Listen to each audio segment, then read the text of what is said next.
Welcome to Storytime with Miss Wentworth. I'm going to read to you from Where the Wild Things Are by Maurice Sendak. The night Max wore his wolf suit and made mischief of one kind and another.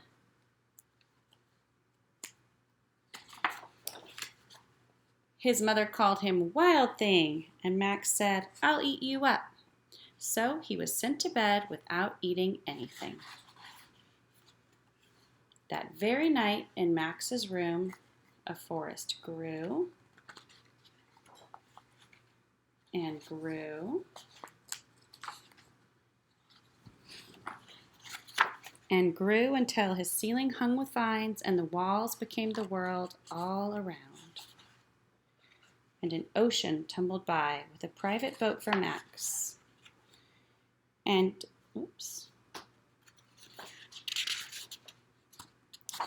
And he sailed off through night and day, and in and out of weeks, and almost over a year, to where the wild things are. And when he came to the place where the wild things are, they roared their terrible roars, and gnashed their terrible teeth, and rolled their terrible eyes, and showed their terrible claws. Till Max said, "Be still," and tamed them with the magic trick of staring into all their yellow eyes without blinking once.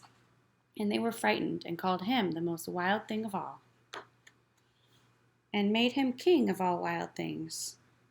"And now," cried Max, "let the wild rumpus start."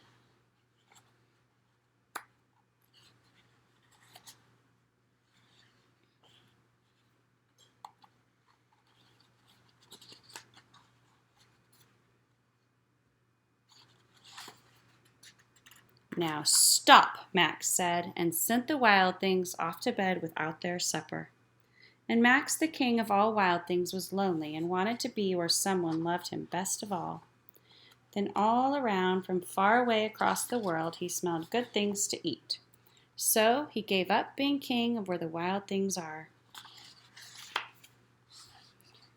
But the wild things cried, "Oh, please don't go. We'll eat you up. We love you so." And Max said, "No." The wild things roared their terrible roars and gnashed their terrible teeth and rolled their terrible eyes and showed their terrible claws.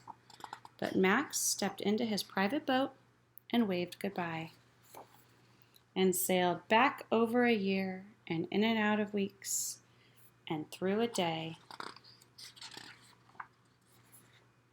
and into the night of his very own room, where he found his supper waiting for him.